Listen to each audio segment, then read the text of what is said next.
It's been 12 months since last time we were here at BlizzCon, Anaheim, California, and it is time yet again to crown another 2016, this time, World Champion. We've been enjoying the tournament so far, but there's only one game left. So prepare yourselves, get your drinks ready, because this one is going to be a cracker, right? I hope so. Nathanius, and it is the best Zerg versus the best Terran. It's meant everything's aligned. Everything is gone to where we wanted it to be, and hopefully this final delivers. We've had so many incredible storylines building, but they've all just kind of been blown away by these two. Like, we were so hyped on Foreigners, we were so hyped on, Stats breaking away from his curse of round of 4. None of that really shaped up in this final moment where we're like, nope, it's always been about Dark, it's always been about ByuN, the best Terran, the best Zerg, the biggest tournament. Like, I hope it lives up to that. And I know that's a weird thing to put out there, but honestly, with these two Titans colliding and fighting for $200,000, imagine a Game 7. Imagine this arena blowing up. Like, I am so excited for the potential, and I hope it lives up to it. And in TVZ as well. I mean, I think it's safe to say that historically, this has been the most explosive and fun, dynamic matchup that we've ever had. Even the Protoss players, we would always prefer watching Protoss. But if we were completely honest with ourselves, we're like, yeah, this is probably better than two Colossus shooting at each other, Like, you see all the micro, the splits, the base, so... I mean, yeah, it should be awesome, like everything that Jeff said. And Nathanius, a Terran player from the beginning of the tournament, there's only 2 of them. They could have been sniped. They almost did get sniped out of the tournament a couple of times. We saw Showtime beat ByuN in the early stages, but he recovered. We saw TY almost lose to Nurture, but he was able to stabilize. To have a Terran player in the final, I'm sure that warms your little blue heart. Us Terrans, we're a resilient race. We don't give up. We go into this, only 2 came in. A lot of Terrans, a lot of players out there were pretty worried when we had to have that team kill, as it were, TY going against ByuN, but ByuN has been the best Terran to follow all year. There are a lot of Terrans that have flashy play. You look at guys like Maru, but the consistency and the variety, the range, ByuN can do anything. We've seen him bust out the cheesiest of cheeses, even in that last semifinal. But he can play the command center first, he can play greedy, and he will seize all opportunities. It is so awesome to watch someone come up like this, his story, making himself, especially against Dark, who's a product of the ultimate Korean system that's built him into the Titan that he is. ByuN came up the complete opposite way. I mean, I don't want to deflate any hype balloons here, but ByuN said on stage himself that he has had to play every other race leading into the finals, and he's not feeling the most confident because he's had to, switch mentalities, switch strategies. Is that an effect at all here? Neither is Dark, though. We haven't seen his ZVT. Dark hasn't played ZVT either this tournament, no. But, I mean, you can look at it from both sides then. I mean, it's an interesting consideration, right? Terran versus Zerg has generally been regarded as an extremely mechanical matchup. We have an idea of what both players will do according to the meta, ByuN is more likely to cheese, right? But a lot of it is going to come down to ByuN doing a lot of heavy assaults onto Dark. Whether Dark wants to bring out the aggression, he has busted out a lot of very aggressive strategies, especially against his earlier opponents that weren't Terran. I guess that's kind of the interesting thing, is we don't really know what they're going to do against each other's race, since it's the first time they'll be meeting. But well, we kind of forgot about Violet. I think even ByuN forgot about Violet. Okay, well... I mean, ByuN played a TVZ, but that honestly did not reveal anything of the way that he likes to play this matchup. He's like, okay, 16 Stim Marines killed 9 Zerglings. Like, all right, well, good luck, Dark. You've got this. I think Dark knows that he probably doesn't want to die to 16 Marines. He hasn't seen anything else. On Jason, probably don't do a queen drop. Kev, I know, any thoughts here? I know you're a Protoss player, but I mean, you've said this is a matchup that you're looking forward to. Absolutely, it's kind of a dream final, because you know that it's going to be fireworks. I said a couple of times I was expecting a close series, and a few of them were not that close. The ZVZ earlier today, I really thought it was going to be closer, and I really thought Laser at least 1, maybe even 2 maps. Was wrong in that one, but this, there should absolutely be zero way that this is going to be one-sided one way or the other. The maps as well, like some maps pretty Terran favored, some maps pretty Zerg favored. That should obviously give both players some points on the board.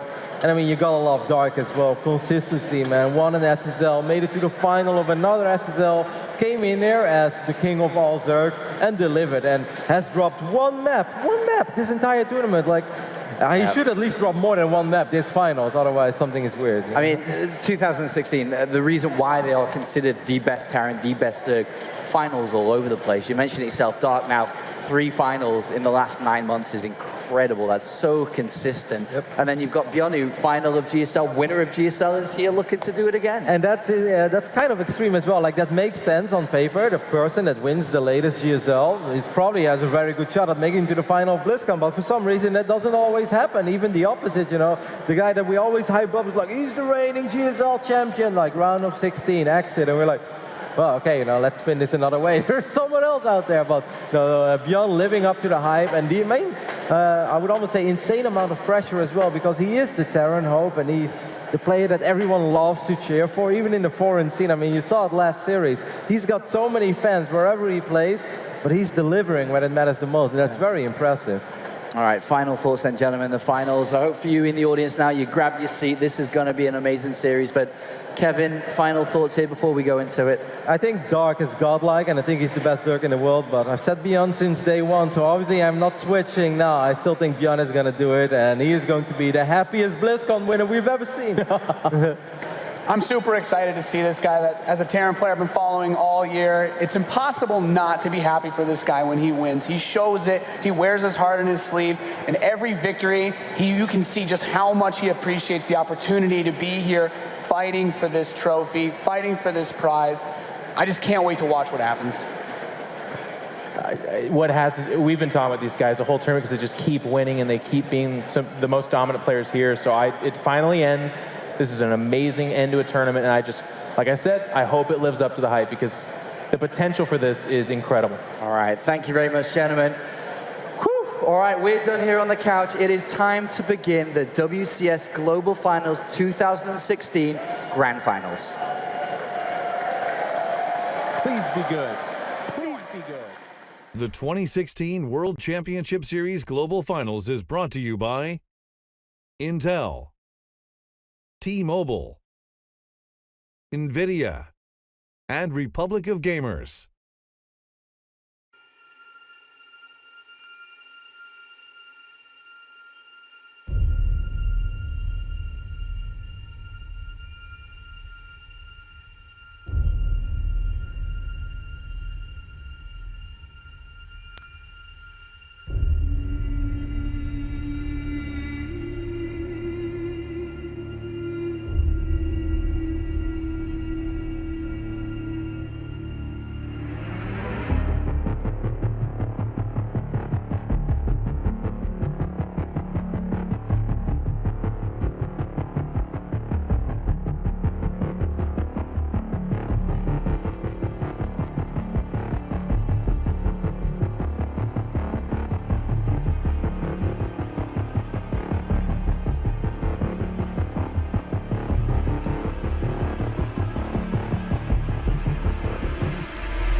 And this SSL champion says he's feeling extremely confident. Going up against him is the best Terran player in the world, called the one-man army and GSL champion. It does not get better than this. Give it up for Dark and ByuN!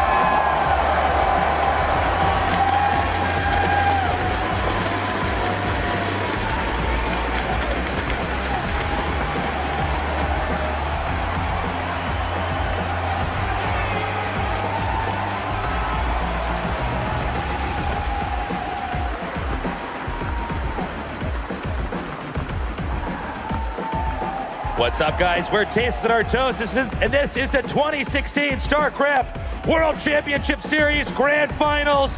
Dark versus ByuN.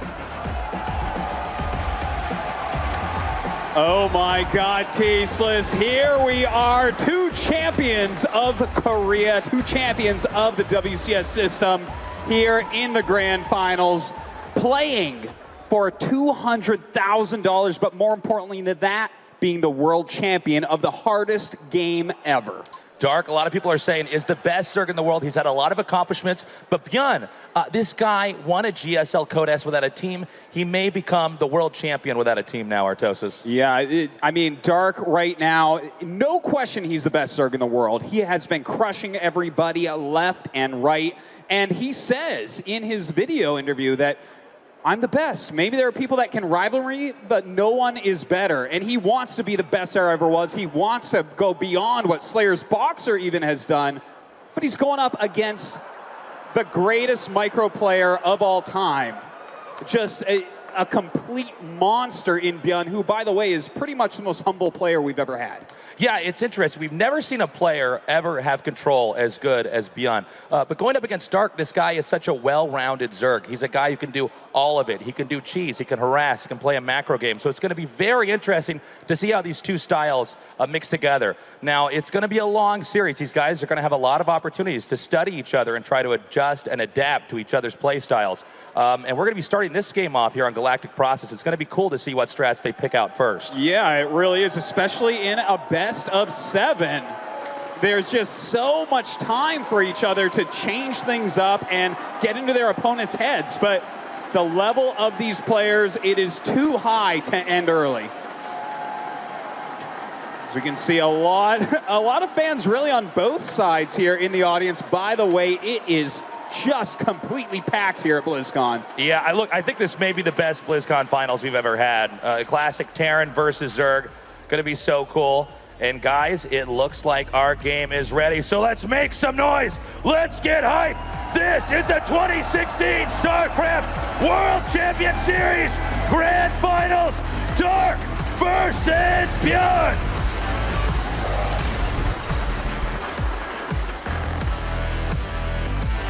All right, there's no turning back now. One of these two players is going to become the world champion of StarCraft 2 here in 2016. In the upper right, in the blue, make some noise for ByuN!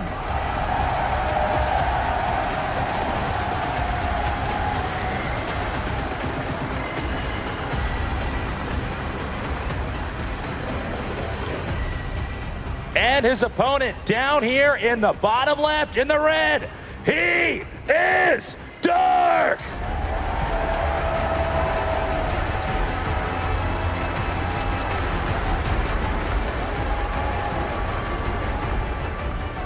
Guys, as we start this epic best of 7, make sure to get out there, hashtag WCS 2016, get on Facebook, whatever you want, call your mom, let everyone know the two best gamers in the world are about to go at it head to head.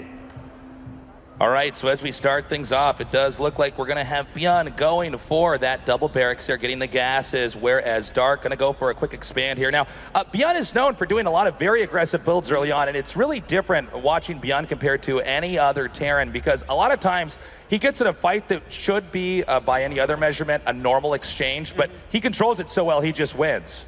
So we want to be very careful to see how these engagements go early on, because Dark may just fall apart if ByuN out-controls him. Yeah, we've yet to see anyone that can actually micro better than ByuN. He is the best micro that there's ever been. Like, his name will go down as that for a long time to come. And with 2-Rax Reaper, he's going to have a lot of potential with that. It's kind of strange because we don't normally have players that dominate this hard just based off of their control. And not even just, I'm not talking about harass, I mean just in a straight up battle, he's just better than you. He ekes out more damage, he gets more value out of his army. So let's see what happens here. ByuN, somebody who popularized this build, especially here in 2016, getting the Reaper out, and many of them to try to do some pressure, get some harass off here, shave off drones, creep tumors, delay mining, anything he can do. Yeah, and this is a 2-Rax Reaper, not a 3-Rax Reaper, so a little bit less all in. Already going for a command center as well, so he wants to follow this up with economy. I feel like this is a big nod toward Dark's skill, where he says, I can't kill you with this, maybe I can get an edge, but you're not going to die. And of course, ByuN being known for somebody who has done 3 Rex Reaper before, I think this is a smart move to start things off. Remember, you don't just win one game to become the world champion. You have to win a series of games. So the opening builds are very important. That's the information your opponent's going to be using to try to adjust in later games. So a lot of thought goes in how to start this off. Do you cheese? Do you do an alternative build, excuse me, to what you would normally do to try to get them on the wrong footing later on? And you know what? Dark is already a little bit in desperation mode. He didn't really figure out right away that this is a 2 Barracks Reaper, so he's been very careful not to build things at his natural expansion. He's getting the Roach one. Oh my god, the Queen going very low.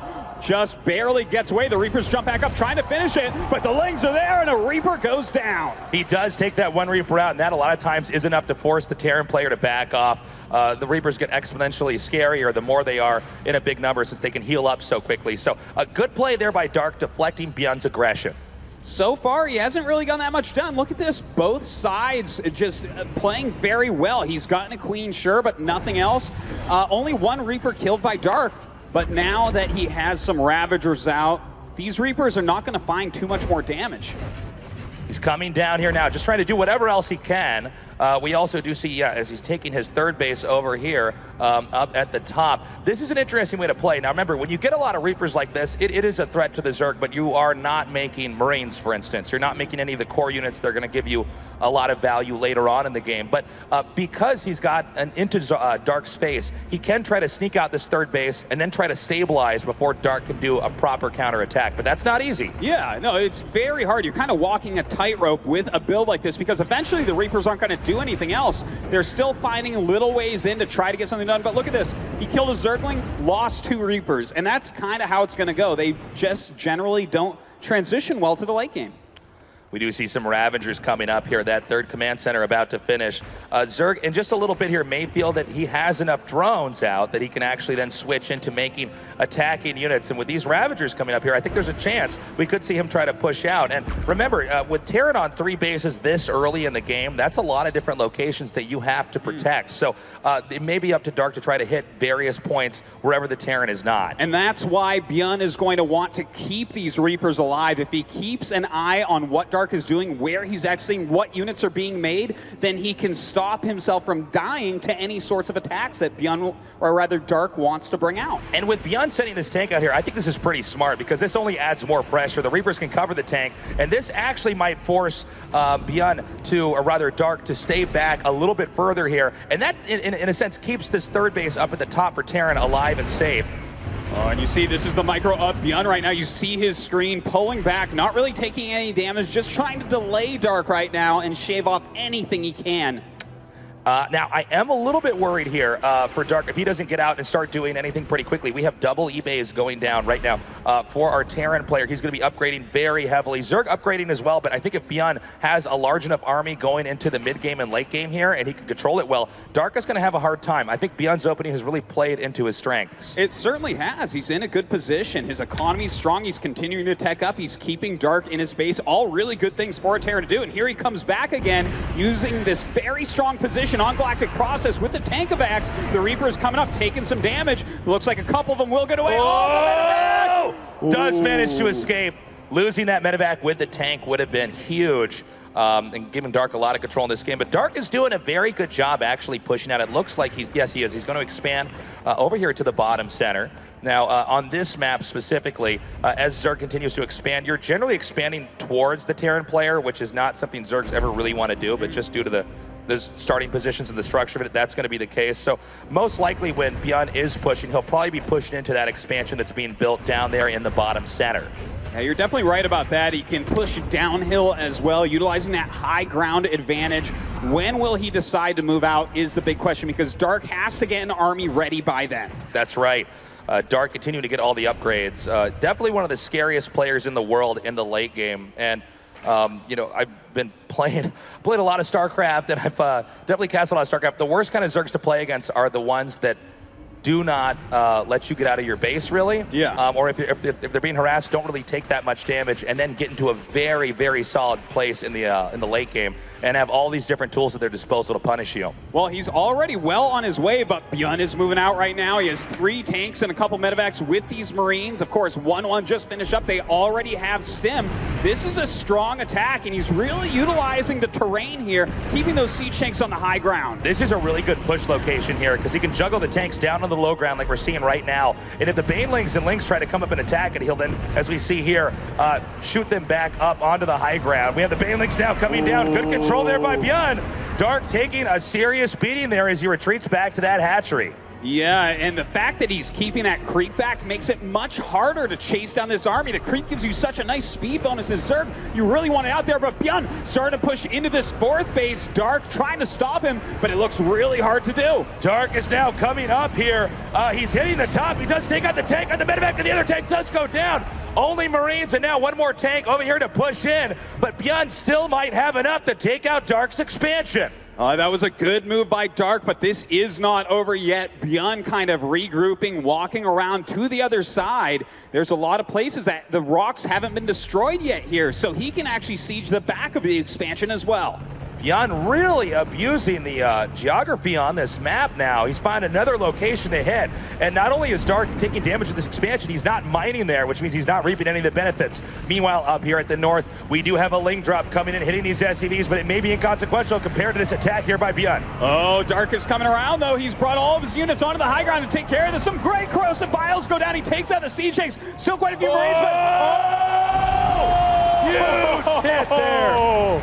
And for all the damage that Dark took back there, ByuN did lose so many SCVs, but meanwhile, this game is really picking up. We have Marines down here taking on this hatchery location. They do not take out the hatchery, but the harassment is not going to stop. Looks like he wants to try to get in the main, and then will now rotate back elsewhere, as both these guys are taking a serious beating. But if we could take a look at the supply for a second, it is 131 to 101, which generally means it seems like ByuN should be ahead, especially in this next push. You're very right about that. He has a super strong army. He took a bruise to his economy, but he bruised Dark's as well. Continue to push forward into this fourth base. It looks like Dark is just going to give this up for the time being.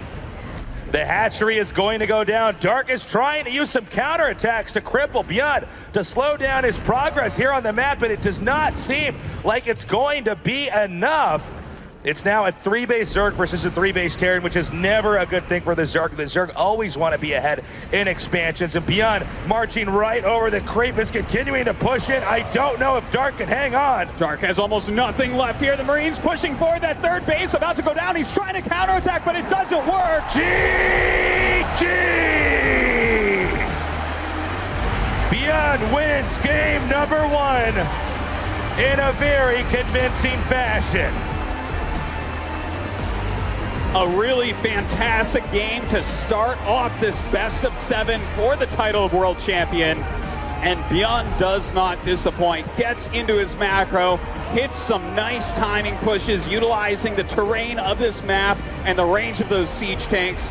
Dark held on valiantly and did some great counter harassment, but ByuN just got too much done on that fourth base. I do wonder how that game would have looked on a different map, because ByuN really understood all the angles at which he was pushing. He could exploit his opponent. He really got in there and slowed Dark down as Dark was trying to develop a healthy economy, and I think that is what really let that final push come in and give the knockout blow.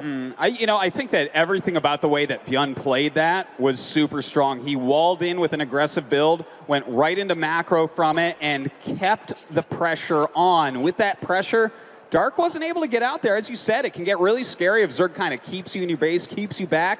Of course, Terran is the one that gets to be aggressive early on most of the time, but he never stopped, and Dark couldn't crush the armies hard enough. Yeah, let's see what Dark can do coming up here if he can manage to stabilize in a macro game. Also, ByuN did do a really interesting opener there. He didn't do a 3-rack Reaper, he did 2-rack Reaper, but then he expanded right after it. So it was kind of a half-hearted opener, but I think part of that was to put Dark on his back foot and really over-defend that, because ByuN is known throughout all of 2016 for doing these fantastic Reaper rushes that a lot of times will just win the game or pretty much seal the deal. So ByuN also might have a little bit of a transition in his own builds as Dark is going to try to adapt to his. Yeah, this next game, though, it's on a very different map, New Gettysburg, really our biggest macro map in the pool. I think it'll look a lot different from that first game. Our game is ready. This is game number 2. ByuN versus Dark. in a battle to become the 2016 StarCraft World Champion. In the bottom left, in the blue, winning game number 1, he is ByuN.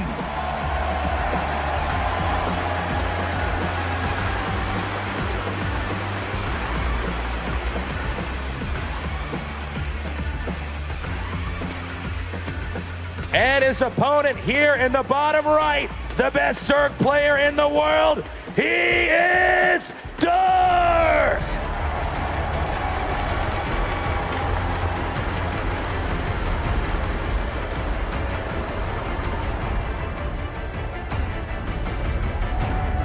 And already tasteless. Game number 2 getting a little bit interesting. Dark going to be opening up with quite a quick gas and pool, but for him, that's not so weird. He does like to open up with very fast speedlings. It keeps him safe and sometimes allows him to do a lot of damage to his opponent.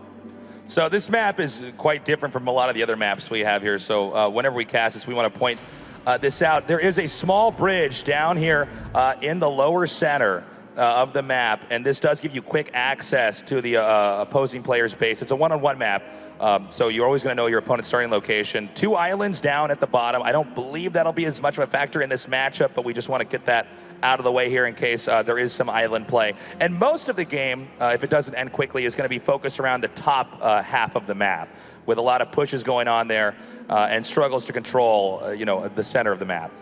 Yeah, it's certainly the case, and you know, we normally don't see games end quickly here, so we get to really big macro situations where both players will have 4, 5, sometimes 6 or 7 bases, and have the full tech trees, all the upgrades, and that's a situation that's kind of crazy. Dark is super scary in a place like that, but ByuN has shown in the past he can hold his own against a Zerg that has everything.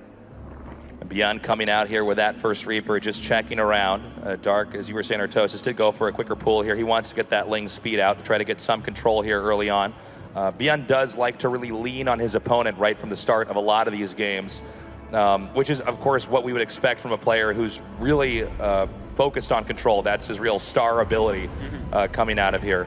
Now, Dark, really the game for Zerg, unless Zerg does try to do some kind of wild early rush, is to just get enough workers, get a strong enough economy, get enough bases, and enough options in their tech tree that they can kind of respond and react to whatever Terran does, eventually shutting it down.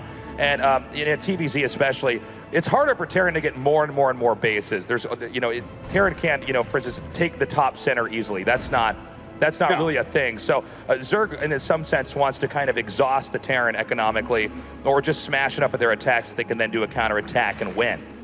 And if anyone can do that, it certainly is Dark. Right. But, you know, we're still pretty early off in this game. We can see the build order that ByuN has chosen. This is a very old type of strategy, going for Hellions and Cloak Banshees, but Dark immediately scouting, being very well known for going for quick Overlord speed so he can see exactly what's coming his way.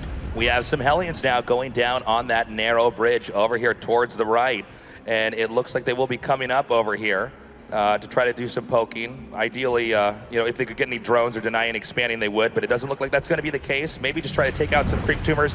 And this is what we would call applying pressure. You're not really intending to win the game with this. Oh, whoa, hold on. Okay. That was a split second. That was a split-second decision. Normally, you don't try to go in, but you know, sometimes players like Dark will over-make drones because they're so confident that you won't approach them. But he would have actually gotten trapped there. Yeah. That would have fallen into exactly what we were talking about a second ago about surrounding their army and taking it out and just getting bigger. Truthfully, if he loses all those units right there, there's almost nothing stopping Dark from getting to whatever he wants to get to in this game. So good thing he turns around. But now the Banshee is out, so he can continue to push out here and get some pressure on. Now Cloak is about to finish, but the Lair is going to as well, so he should be able to get enough detection that the Banshee doesn't do too much damage. Banshee coming down here now. He wants to get as many workers as he can. We have 1 kill so far now, too. It looks like the Queens will then zone the Banshee out. But to what you were saying earlier, Artosis, it's definitely a matchup where, especially against a player like Dark, if you were to make 1 or 2 mistakes early on against him, he would just get so far ahead of you. It'd be so difficult to win the game from there on out. Well, he's pushing back this Banshee. It ends up getting a few kills there as well, so The Banshee did all right, but ByuN scanned Dark, and all he saw was double evolution chamber, which is going to trigger him to get into double engineering bay very quickly as well. But nothing too crazy happening so far. Both players kind of respecting each other with just very light harassment.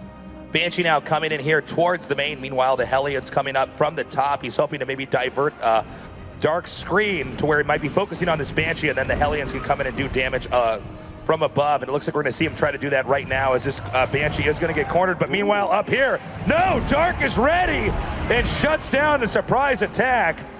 So ByuN attempting to come in there and cripple Dark's economy actually ends up a little bit behind because of it.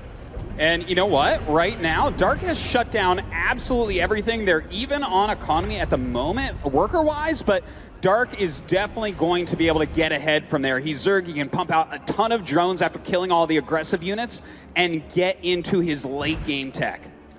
We have some of the Lings now moving out on the map. He's trying to take out any spotters here for ByuN, and you can see this Reaper's going to try to run for it. Looks like he should be able to catch up to that and eliminate that. Ideally, the Zerg want the map to be completely dark for the Terran. They just don't want Terran to know where the Lings are, what's out there. So keeping that clean and completely Terran-free is one of the main goals here for Dark, as well as spreading the creep across the map so that he has easy access to anywhere that ByuN might be attacking him. It's funny that you say that, Terran wants the map to be completely dark for Zerg. Well, Dark wants to be everywhere for ByuN as well. Yeah. It's definitely a matchup where if you hit your opponent's army at just, a surprise angle and they're not ready for it, because both Zerg and Terran units in this matchup, especially in this phase of the game, are quite brittle. They can die very quickly. So if you get caught off guard, you can lose everything right away. Ooh, oh, this is very dark. Drop being set up. Yeah, he is going to try to drop these right on these workers here, and we'll see if it works. Normally what Dark does is he does it in 2 to 3 different locations, or like we see here, when the Terran's pushing. And he has a lot of vision on the map so far. If you look at the mini-map in the bottom left, you see Dark is all over the place. His creep spread is fantastic so far. He's keeping updates everywhere with Overlords flying around the map, so he knows exactly when ByuN is moving out, and that, when the battle begins, is when those Banelings will drop. That's right. He wants to wait until there's already units being attacked to drop this in here so that ByuN's screen is in the wrong location. It's going to be coming in right now, and I don't believe that ByuN is ready! Ooh, very well done right there. Looks like he'll end up killing 9 SCVs total and causing him some lost mining time. A very successful drop from Dark. ByuN now scanning, pushing through here, taking out these creep tumors as much as he can. A good Zerg like Dark was going to stay back until he absolutely has to attack, mustering more and more forces for an eventual surround. ByuN, though, apparently pretty confident is going to keep pushing despite having taken that big blow in the worker count. Yeah, he wants to push the creep back, like you were saying. He can't let Dark get to the halfway point because you're just not going to kill a Zerg that's far out. But he's not actually getting any real damage done. There are 4 bases here for Dark, and off of 4 bases, Zerg can do absolutely anything. We see Terran moving over here to the upper right. Dark getting pretty bold here with the amount of expansions he has. ByuN is going to have to try to do some damage pretty quickly here now. We see some Widowmines, Marines, Medevacs, and Marauder moving up here along with the tanks and Marines in this shot right here. Is ByuN going to be able to hit this expansion, this angle, just like in Game 1? Very good for ByuN. He definitely knows how to set his army up. Oh, this is a great snipe right now. That 4th base going down is crucial. The Hive had just finished, which means Ultralisk Tech is on the way. That was probably the last time he could get that so easily. Counterattack, SCV not there to block the Lings in time. They spill through, but there are some Widowmines to help defend. Oh, beautiful micro there from ByuN as well. Great connections on the Widowmines, and that counterattack does nothing. Well, we have the Widowmines being planted over here. ByuN is still hungry to take out more bases. This is more aggressive than most of the Terrans we've ever cast at Artosis. A lot of Terrans would take out that base and then back up, but not ByuN. He's going to tear down the rocks right over here and try to hit the base south of this. Oh, no, he scans. He decides otherwise. Yeah, it looks like he's still debating it, actually. Well, he's definitely trying to act like he's going to attack, but this is more aggressive than most Terrans we see because this is dangerous. If Dark kills all of that, the game is nearly his. Yeah, well, and if ByuN kills this base, the game is nearly his. So Normally, Terran players would play a little bit more conservatively, especially after taking out this base, but it looks like he's regrouped, he's coming in, and it's going to be up to Dark now, who's going to stay back here patiently, as we can see, to try to take this on at the last second, and here he goes now! That is a lot of Widow Mines in there as well. They do get some connections, but the Banelings rolling in. Ultra's coming up from the south as well, and ByuN has to run. It looks like ByuN has bit off more than he can chew. The Terran army now retreating as Dark has the opportunity to counter across the map and maybe even take out one of ByuN's expansions. All right, but ByuN is here and ready. A nice micro there by ByuN against the Banelings. He does have to cancel his command center at that 4th base, but with Liberators sitting there in defense, Dark has to turn around and regroup. Well, very nicely done. He did shut down that expansion over there in the upper left. Now regrouping here. He has Lings and Ultras. Important thing to note is Ultras alone are not strong units, but when they have a bunch of Lings with them, the Lings surround the units and the Ultras come in and do all the damage because the units can't move out of the way. So right now, Dark's doing a really good job having a healthy balance of Ultralists and Lings, and of course, Queen's here to transfuse the Ultralists if they need to be transfused. And while that's happening, he's actually teching up to a Spire. A lot of times when Zerg win games, if it's this late into the game, what they'll do is they'll throw their entire army in there and sometimes even completely shift tech into another type of set of units that kind of counters whatever Terran has left over. Yeah, it definitely could be if they trade armies, but here we go. Ooh, starts to attack up. The Liberators are quite scary, and this is part of the reason he's getting that Spire. He's probably going to get out a lot of Corruptors so that when he attacks with his full force, the Corruptors are taking down Medivacs and taking down Liberators. Okay, we see Dark just trying to keep Terran at bay, pushing in here. It's a little bit tricky for Dark in a situation like this. He doesn't really have any ranged units besides the Queen, so he takes damage every time he does this. Is he going to commit? No. ByuN, as you guys can see right now, he's very good at kiting those units and making them run backwards and avoiding damage. And that's really bleeding Dark here. It really is, especially considering we're seeing the creep disappear. And the less creep there is, the harder it is for a Zergling Ultralisk army to actually get in there and deal damage to Terran. So Dark is buying time. You know, he's about to have his Vipers come up and maybe help out with some Abducts, some Blinding Clouds, and then maybe some Corruptors can come in to push back those Liberators. We actually saw a command center floating out over there. He's going to expand towards his push. Hold up, we have Liberators being harpooned in here. The Ultras and Lings are coming in. The Banelings don't quite have a good connection set up, but still the Liberators continue to be juggled back beyond an insane position. Oh my God, he's running around everywhere, trying to set those Liberators again, has to pick up. ByuN running towards that 4th base. Dark stuck on the other side of the map, and ByuN is going for the 4th. Unbelievable. He actually looped around there. He's now dropping to this expansion. These Banelings need to get in here quickly because that hatchery is at low health. He does come in. It looks like he may root back. Again, remember though, ByuN only on 3 bases, where Dark is in a very good spot economically as a Zerg player. Yeah, after that battle, it seems like ByuN is really on the ropes. This army from Dark is a Terran's worst nightmare, and ByuN just doesn't have that much left. He's setting up a defensive line in front of his natural, but he needs a 4th base. You see, he wants to take one over here, but there's no way with that huge Zerg army on his doorstep. Uh-oh, it looks like Dark may be going for the jugular here. He's coming in right now. 190 supply to 110. The Ultras, the Lings, the Banelings are coming in, and that is GG. Just an awesome macro game coming out of Dark. He deflects the Banshees, he deflects the Hellions, and macros up into Zerg perfection. This series is already fantastic. Tasis is tied up 1-1. You're absolutely right, Artosis. Dark did that exactly the way he was supposed to. He just stayed ahead. He held off ByuN's attacks. ByuN, we were talking about this before, was at times a little bit too greedy. He pushed a little bit too hard, and Dark shut it down. And eventually, after enough failed attacks, ByuN couldn't get a 3rd base. Not only that, he couldn't defend the remaining bases that he had. Yeah, you know what? He was trying to stay aggressive. He did pick off that 4th base, and, you know, he almost got the new 4th base that was kind of in the pocket there, but... Right, the one close to his push. Yeah, when you choose to open with something like Banshee Hellion and it does very little damage, the Zerg player gets into a great position to get into that big macro game, which is what Dark wanted there.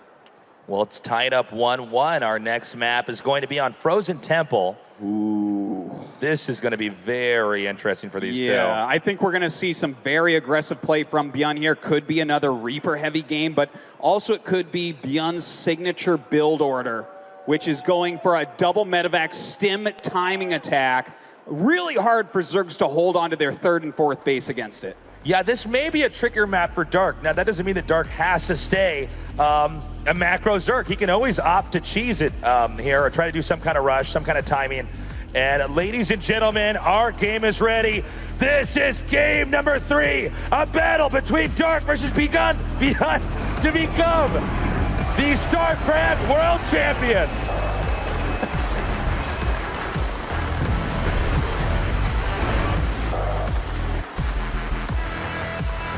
Introducing our players down here in the bottom right, the best StarCraft micro in the world. He is ByuN!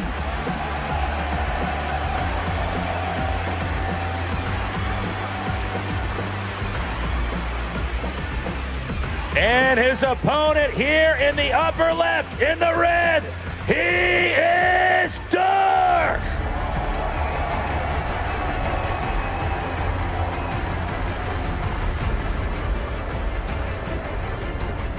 Dark already opening up with an anti-cheese type of build here.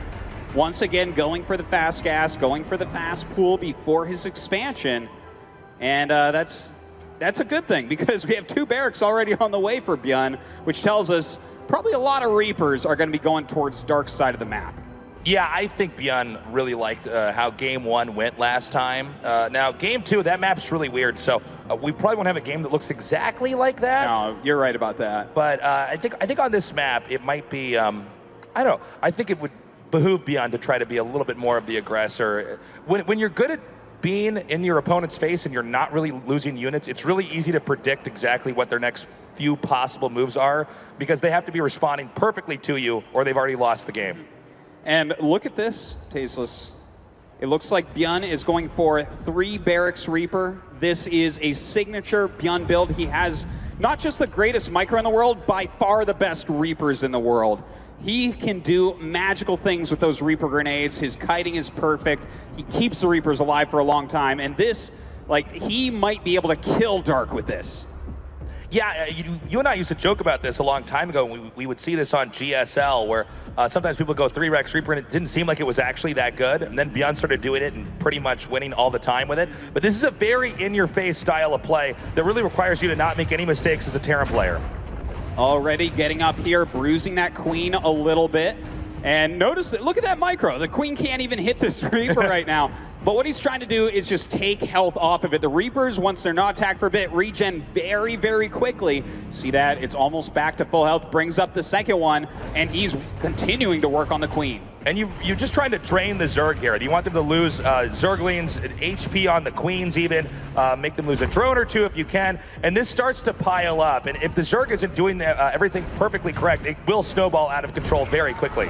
It certainly will, but speed is about to finish. That's a nice thing about the build order that Dark chose for this game. The speed is a lot quicker, so ByuN has to be more careful now when microing these Reapers. All right, good job here by ByuN. Whoa! Fancy stuff right there. Yeah, that was pretty crazy. We have the Reapers coming up now. They're going to try to poke into this expansion. Of course, no drones can mine here until this expansion is deemed safe by ByuN. That does put, rather by Dark, that does put Dark in a bit of a pickle here, as he wants to be mining from that expansion as soon as possible to build up his economy. Now, we also have some roaches that have been made here. We have 3 more about to come out. And there's really not a lot that Reapers can do face-to-face against roaches. No, you know, ByuN definitely can micro pretty well against it, but roaches beat Reapers. So we'll see how good the micro is of ByuN if Dark wants to end up attacking. But Dark is getting safer and safer by the moment right now, keeping those roaches on high ground, and ByuN senses it. Notice how he hasn't jumped up in a very long time. He knows something is up there waiting for him. Okay, so this is really interesting. He's actually going to do a full-on counterattack. He's hidden the roaches inside of his base. Most Zergs are going to try to struggle to just get drones down there, but it seems like Dark has given up on that. He now has Ravagers, and he's getting roaches and lings behind this, which means he should be trying to counterattack across the map here, as Dark, to some extent, has kind of given up on the concept of any economy in this game. Yeah, look at this from ByuN. He's really watching for the Roaches and Ravagers to come close. The Reapers have pretty low range, so he's throwing out the grenades. My God, he's so sick. Yeah, he's trying to slow this down as much as possible so he can get other units out to actually hold on against this attack. He like delayed that so perfectly. Zerg, basically, they have to get there. It's a matter of seconds. If you don't get there quick enough, then Terran just holds it and you lose. But, I mean, he was really zoning that out watching. He should be doing it probably again here. So he's just making it impossible to get forward. Oh, man.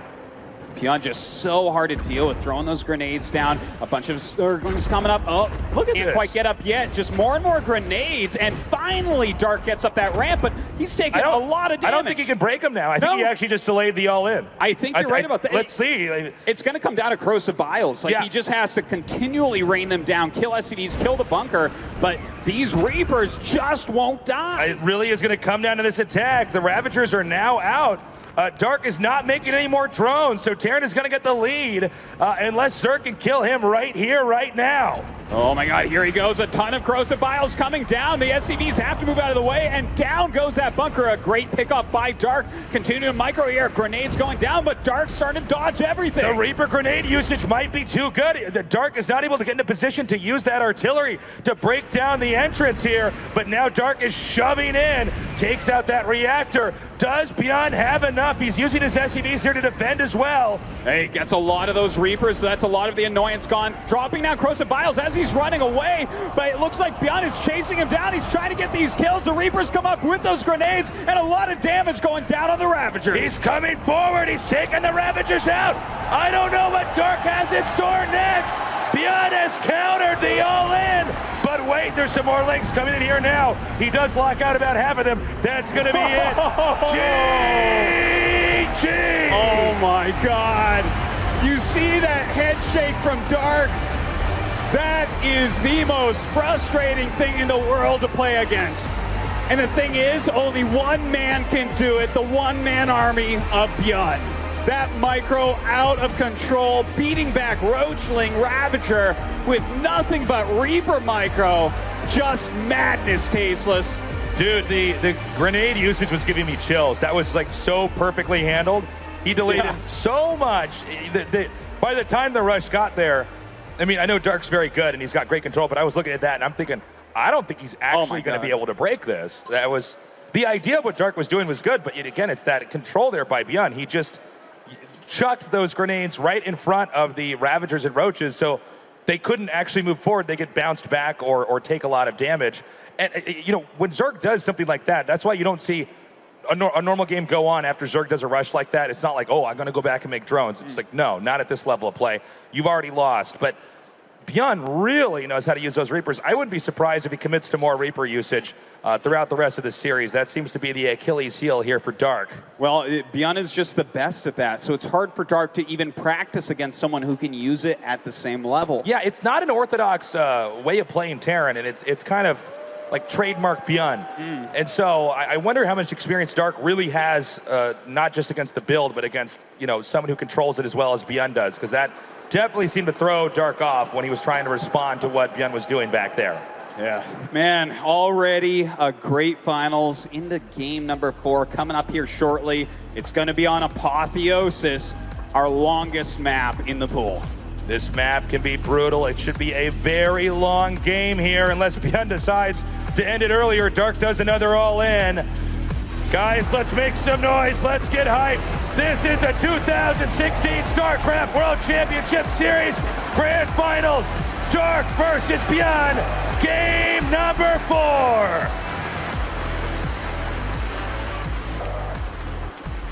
4. In the upper left, in the blue, make some noise for ByuN!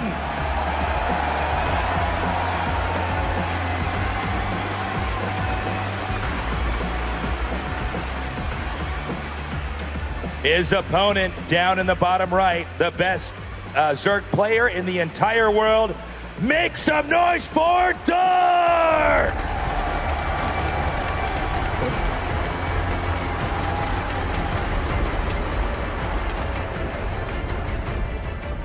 Dark, once again, delaying that expansion in favor of the quicker Zergling speed. What will ByuN go for, though? Will he just go into a macro game and play the long game on this map?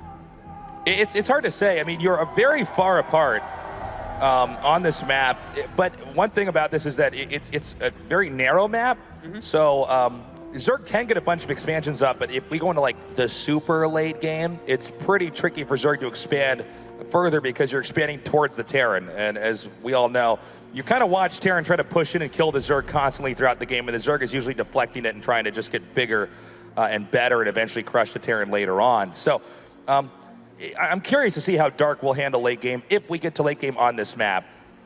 Yeah, you know, we don't see a whole lot of Terran versus Zerg games here, but this is a best of 7. We get to see every map in the pool, you know, if it gets that far, if one of them doesn't kill each other. But with how these two are matching up so far, I couldn't even imagine this not going to at least game 6 or 7. Yeah, they seem to be quite evenly matched. I think that was really good handling there by ByuN in our last game, but I don't think that we're going to have another game that looks like that with Dark losing to ByuN in such a fashion, because that's definitely a very valuable game where you can get a lot of information about how ByuN controls his units early on, and he's going to probably just try to play around that for this series. Right now, the Reaper just kind of scouting around, seeing if there's anything crazy on this side of the map. Is Dark trying to hide Zerglings or something like that? And, well, he's not really. He did get the fast speed, but just sitting here going into macro play. Dark, for the time being, just going to try to drone up as much as possible. That's what Zerg's always trying to do, unless they have some plan to end the game abruptly as a surprise to their opponent. The game's really about just trying to have the right balance of enough drones to make money, but enough units to hold off, just barely, not like a win more move, but just barely hold off whatever Terran throws at him so that Zerg can tech up. And that's why ByuN with the Reapers is so scary, is because if you miscalculate, the game will fall apart very quickly. Well, right now we have kind of an interesting opener here from ByuN. He's continued to make Reapers off of 1 barracks after his expansion, and is going for quite a fast armory with Hellions. I mean, Hellbats incoming? Yeah, that's curious. And with Dark taking the gold base, this makes for kind of a unique timing. We may have some people that are not that familiar with StarCraft 2, so important to note is that the gold bases really give you a lot more minerals when you're mining from them. So when you see Zerg taking that, you kind of have to do something before they start to mine from that right away, or they're going to get a pretty substantial lead, and you'd have to be insanely good to beat them from there.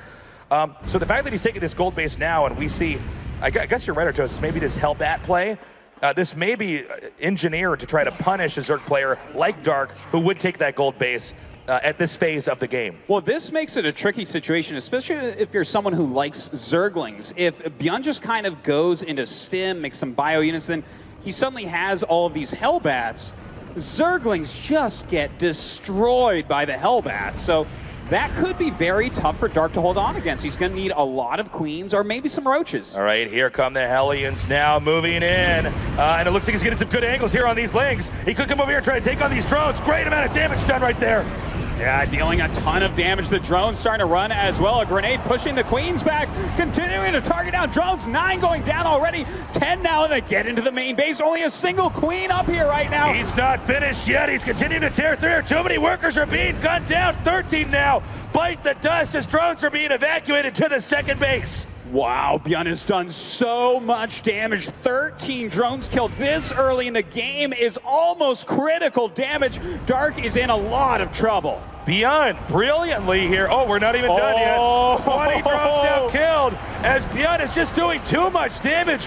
Dark, too greedy, and ByuN has completely outthought him at the start of this game. We were talking before this match about Reapers and how good he was with them. He shifted gears entirely, went into Hellions, and Dark was completely caught off guard, because with Reapers, it's a lot about just having the right zoning and control, because Reapers die so fast. The Hellions, if you have enough of them, you can go around their army and just get in there and kill the workers. You need to, recalibrate to something like that. It does not look like Dark did that this time around. No, he just wasn't ready for the number of Hellions or the angle that they came in from. So Dark now having lost 22 drones, he actually, look at that income advantage for ByuN. Just crazy how much more he's mining right now. He's making his 3rd command center as well, and he's not even done with the Hellion harassment. He's coming down now, meanwhile making a lot of barracks behind us for a possible counterattack. Now, when you kill that many workers, Zerg has to remake those workers. If they remade those workers, that was larvae that did not go into attacking units. So Dark is really on his back foot here. It's going to take masterful play to try to survive the next few minutes here from ByuN. Okay, he's coming around the other angle where there's less creep, but now Dark does see it. He has to get into position. These 4 queens coming over to start poking the Hellions back. They do run away for the time being. It does seem like Dark is adjusting to this new style of play here from ByuN. ByuN just goes ahead and sets up a command center out here. I guess he can get away with that since the Hellions are really keeping the pressure on the Zerg. There's not like really any way for Zerg to get out there and try to stop that. Meanwhile, ByuN is basically setting up to have your standard Terran army here for a possible push while taking the money here from the gold base. I really like how ByuN's playing this so far, Artosis. Yeah, it's quite impressive. He's really shown a big range of strategies, just switching everything up. The last time he went Hellion, it was Hellion Banshee. The first time he went Reaper, it wasn't all in, and he keeps taking these builds he's already used and changing them slightly, getting far ahead of Dark in the process. Hellions now coming down on the right. Looks like Dark should be prepared. A scan here. You can see Dark trying to keep the Lings back, so hoping that the Hellions might try to run through to get some more workers, but he does see that in backup. 1-1 for infantry now finishing here for ByuN. So what ByuN did early on, he crippled Dark, and he's setting up for a big, strong push. And we see that it's already working by the supplies alone. It's 124 to 93. And that normally, you do not want to have a disparity like that if you're Zerg in this stage of the game. So this push from ByuN, and it looks like it's happening right now, is going to be very difficult for Dark to hold. Especially when he transforms them into Hellbats. These things are going to destroy the Zerglings of Dark. He does have Baneling speed on the way, and in fact is setting up quite a few Banelings for some harassment, but he's going to need everything he has to hold on against this push. He's coming in here now. Is Dark prepared? You have to control perfectly here. The Hellbats in the front to tank for the damage. The Marines in the back to deal the damage. Dark moving in now. Oh, the Banelings get some decent connections there. The Zerglings coming in now. Only a couple of Hellbats left over, and they're going to be dealt with. Oh! The counter harassment starting to get some SCVs, but ByuN tries to protect as much as he can. The Queens of Dark being picked off by ByuN's Marines as well. Dark had a great counterattack, but does he have enough to defend this attack? Dark coming in now, but ByuN microing so well. Yeah, looks like ByuN will continue this push forward. Dark in a lot of trouble. His gold base, this most important base, is going to start to get shelled, but he does have a lot of Zerglings coming out. Banelings morphing as well. ByuN continues to push forward with his superior micro. As you can see, he picks up, he does the damage, but a second and scarier push is on the way here. Dark needs to hang on if he's going to win this game. ByuN, with these incredible pushes coming down, it's going to be a tough game here for Dark. He's still behind in supply. Oh, it's really tough indeed. And with 2-2 on the way ahead for ByuN, when he hits that 2-2 advantage, he is going to have even better fights than what we've seen so far. Dark needs to pull something big off, maybe a giant Baneling connection. Maybe we can see him do some more harassment, kill a bunch of SCVs, but it has to be soon. He's doing a counter right now. Dark is actually heading up over here, but it looks like ByuN already ready to defend now.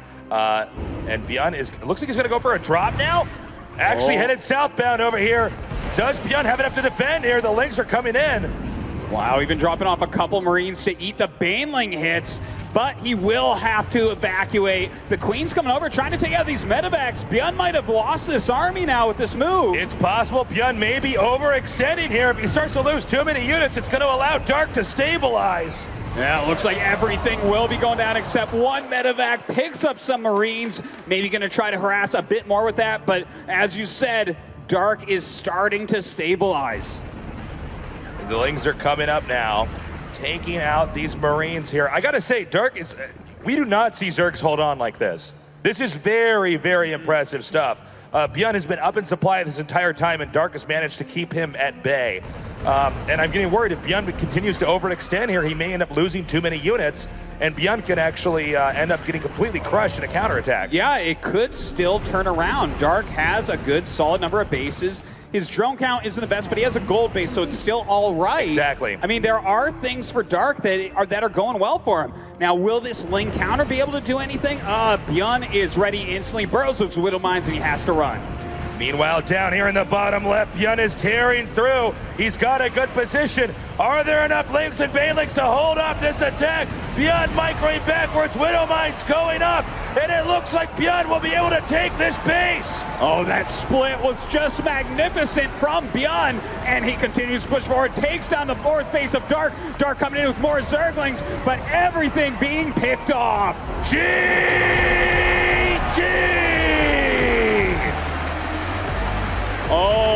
Man, ByuN just so strong, unstoppable so far when he gets into a position he likes in the mid game. Very nicely done back there by ByuN. It's that control. Again, he's just too good. But not just the control. He actually set that up at the start really, really well. Yeah. He set those Hellions out there. It's not what we normally see in the meta here for Legacy of the Void. He got those Hellions in there. He killed so many drones. I think ByuN would have had a much more even game had he not lost all those workers at the start. And that is ByuN really prepared for a long series, because he sets it up in such a way that everybody, including you and I, are talking about Reapers. We're all thinking about Reapers. Dark's ready for Reapers, and all of it. Then these Hellions come in, and he's just not prepared for it. No, that was a devastating move indeed from ByuN. So Dark, he just has to seal up all the little cracks. If he takes too much damage early on, he's in trouble. If he stops all the damage early on, like he did on New Gettysburg, he can get into that macro game and maybe have an advantage and take it down. But ByuN's early game, ByuN's mid game, they're just too strong. Yeah, if Dark can get into the place in the game that he wants to get to, I think he'll be fine. But ByuN is completely set up his strat so that you will never get there if you're against him. We're going to have to see the very, very best here of Dark as we are now going into game number 5. Ladies and gentlemen, let's get hype. Let's make some noise. This is the 2016 StarCraft World Championship Series Grand Finals. Dark versus ByuN, game number 5.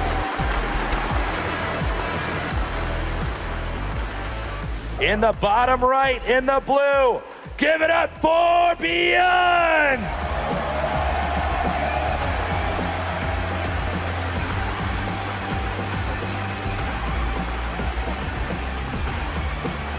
And his opponent in the red, he needs to turn this series around. He is Dark!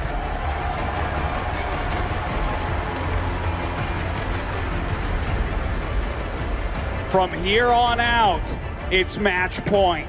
ByuN at any time could become the world champion. But Dark absolutely will not be happy with going down 1-4. We will be seeing his absolute best play here in game number 5 on King's Sejong Station. This is the map we've seen a lot of here throughout StarCraft 2's history. We've had tons of different games on it in the different iterations of StarCraft. So there's a lot of different ways these guys can play. This is probably one of the most understood maps in StarCraft 2 history, if not the most. So a great way for us to go into this series. Let's see what kind of unit comp ByuN is going to be picking here. Is he going to be going for the Reaper play? Is he going to go for super aggressive? Oh, well, I guess it's being answered for me right now. As the command center goes down, he gets the one Reaper out here for pressure. So this is very middle of the road, ByuN. Yeah, it is, and I do wonder, the second barracks just started after the command center. Okay. So this looks like we might finally see the build that maybe ByuN is best known for, the double medevac stim timing attack. It's a really, really strong opener where ByuN he pushes back your creep immediately, and if you miss micro one time, if you overdrone at all, he might kill your third base. Yeah, and it's kind of cool to see that ByuN did not pick this build to use early on in the series. He had a bunch of builds you can only use once or twice in a series to throw out here, and now he's bringing out his ByuN bread and butter Terran build. And we've seen a lot of Zergs just get crushed, like straight up. Yeah. This comes out, not because of how genius the strategy is, but of how well he executes it when he does it. His control is the best in the world.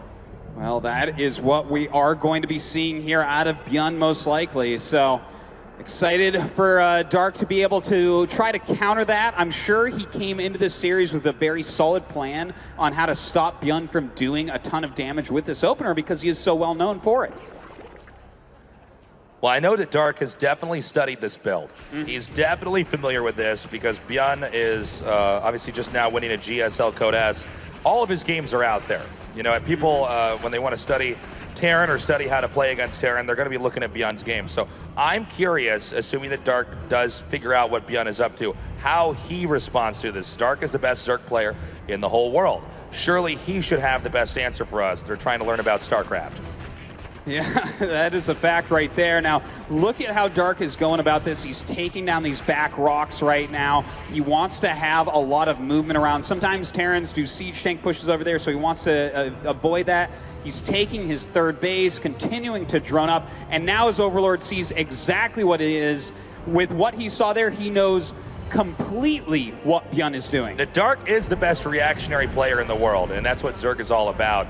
So we're going to see how he makes these minor adjustments to try to either deflect or completely shut down this push that's going to be coming out. And what's great for ByuN here is there's a lot of ways as well for him to play this out from here. Oh, right? yeah. You kind of push out, you gauge where the Zerg's at. Is the Zerg overreacting, underreacting? Did he do it just right? And then you decide when you want to expand, how you want to tech up. Do you have a follow-up timing? So there's a lot to this. Well, it looks like we have plenty of queens right now for Dark. Those are going to be really helpful at pushing back the medevacs. He already has that Zergling speed, so that's important, but he doesn't want to make his Zerglings until the last possible moment. Also throwing down 2 evolution chambers, trying to get the heads up on those upgrades. He's coming out now. This is the timing with this push. Remember, ByuN's control better than anything you have seen here. It lines right up with Stim here. Stim about 9 seconds away from completing. Dark should know where the push is coming out here. He might try to go ahead and get the medevac. If you can bruise that medevac early on, maybe later on you can shoot it out of the sky when there are still Marines inside of it. That's exactly what he's looking to do now. Nice scan from ByuN. He wants to push this creep back so that the queens don't have mobility. They need to be on creep where they just move too slowly. So very well done pushing that back. Comes up, destroys yet another tumor as well. We see the queen staying back. Now, this shows you how patient of a player Dark really is. He's always staying back. You don't want to attack the Terran until the last possible second, because Zerg is just mustering up more and more and more forces to try to take this on. It also puts a timer here on Terran. Terran has to decide, do I keep pushing forward or is it time to pull out? Because a Terran that stays in there too long or overextends is going to lose his army and it'll probably lose the game. Okay, perfect hold so far by Dark, but ByuN is not done. He's making 2 siege tanks, more Marines, more medevacs, getting combat shields in +1. And, I mean, there's no way that he can die right now. There's no real way he can take damage other than miss-microing while attacking Dark. So he's in a good spot still, even though it didn't really do any damage to Dark. And that's why this build is actually so good, is that it allows you to come out here and poke and actually do a lot of damage potentially. Or you can go back and play a very safe game, as well as just doing drops. It's very flexible as a build. He's going to be coming out here now. Now, this is the second phase where he has some tanks with this and try to see if he can't shave off some queens or lings here. Any shots those tanks get off are big, and again, this right here is exactly why those rocks were taken out early. Dark is prepared for this. He knew this was likely going to be the second step of this push. Okay, he can begin to leapfrog the tanks if he wants, but he's got to be careful. He's right on the edge of that creep. Looks like the Lings and Banelings are coming down here now. The Queens will come in to try to target down the medevacs. It looks like ByuN is overextended as Dark is gobbling up the forces of ByuN. Oh, but the targeting on those Banelings is amazing. Every Baneling goes down, and somehow he keeps the bulk of his army alive. That's ByuN for you. That's ByuN. I think any other Terran would have lost so much there, but he just targets each individual Baneling down so well. And this really highlights the problem that most players have against a player like this. He wins a lot of battles that sometimes it feels like he maybe shouldn't win. Yeah. He's hitting before Baneling speed. He's cleared out the creep so nothing can connect. ByuN is so strong here, but Dark, he's got his 3 bases, he's got good creep spread on the other side and is trying to do a little counterattack here with some Zerglings, but ByuN sees it and his wall goes up. ByuN is just bouncing these counterattacks off of him. Meanwhile, the push from ByuN still coming up here. Dark is going to have to scramble to try to hold this position. If Dark loses his base, there's a high chance he could lose this game. Oh, still microing back so well. The siege tanks get taken out. That's a big deal here for Dark, but he has to get back on the creep. But again, ByuN just does not lose his Marines. He's so good at controlling these units and eking out so much. The third base now going down here for ByuN. In the bottom center, the Lings may try to come down here and deny that if they can. As far as supplies go, they're basically tied right now, although Dark seems to be beginning to boost that back up. But I don't believe that ByuN's going to be stopping with these pushes anytime soon, Artosis. No, he is going to continue non-stop. He's got a lot of medevacs and a lot of Marines. And right now, with Dark taking that 4th base, there's quite a few spots that he can go and try to get some damage done. All right, looks like the third base is stabilized down here. Meanwhile, Dark taking the fourth in the upper right. There is a chance that ByuN will begin to split his armies up here and start dropping in multiple locations, hoping that Dark can't handle the multitasking. Here comes the first drop over here, but it's really... Great catch by Dark. That's a huge deal. But here comes some Liberators and the rest of the Marines of ByuN. The Queens are all out of position and can't deal with this. A lot of the Banelings getting sniped, but they do have speed. Rolling through right now, going at the Marines. Good pickup there at the last second. A brilliant play. However, it does seem that we're at the point in time where Dark is just beginning to have enough. He can shut down every kind of attack, and that may mean that ByuN is going to have to play a very different game. Yeah, it's starting to get into that late game. Already the infestation pit down, the hive on the way. Dark is going towards those crucial Ultralisks he wants to get, and he hasn't really lost that many drones this game. That's super important for him. ByuN, is he going to stay too aggressive like we saw on New Gettysburg? Or will he back it is possible. It's very possible. Now, just similar to the New Gettysburg game, we see ByuN is actually stuck on 3 bases, and it's been like that for a while, where Dark is here on 4 and will probably be taking a 5th here momentarily. But that means he's going to be pretty big and tough to take on. It's so true. You know, you want to be the aggressive player. You want to be in Dark's space. There is the downside to it. If you get into the longer game, it's going to be hard to keep up with his production. Sure, their supplies are similar right now, but ByuN doesn't really have the infrastructure to go into mass Liberators or get into mass Ghosts very easily. And as Dark's tech gets more and more sophisticated, it's going to be easier and easier to shut down each of ByuN's pushes. All right, ByuN trying to get something done up near that 4th base. A ton of Zerglings up here, just forcing him to pick up. Meanwhile, the rest of ByuN's army circling around towards that natural. Once again, that is a lot of Widow Mines, Tasteless. All right, he's coming down now. The Banelings attempting to connect with ByuN has such a good spread. He's gunning the Lings down one by one. Dark seems to be miscontrolling. More Banelings spill down. Can ByuN control well enough? It looks like ByuN gets away with a decent amount of units, but these Widow Mines certainly did a lot of work. Meanwhile, Liberators all over the place. Dark pulls most of the drones, not taking too much damage, but still slowing down his mining quite a bit. My God, ByuN is everywhere right now. Dark is having to try to deflect each of these individual attacks. Meanwhile, Dark now going up to the Ultralisk Cavern. That when he gets that tech, if he can get that tech in time, it's going to be much easier to try to hold off these forces that are pushing his expansions. Oh, those Widow Mines being rearmed, dealing more and more damage. This area has been a headache for Dark. At least he's defending up in the top right near his 4th base, but the Liberators continuing to harass while the bulk of Dark's army is trying to defend his natural. Still very even supplies. Note the expansion location here for ByuN is very close to the pushing location here for Dark. He wants to take this base and defend it while it's still continuing to push. That's usually a good indicator that he's not going to stop pushing for a little while here. Yeah, you get to rally through, kind of protect it through aggression.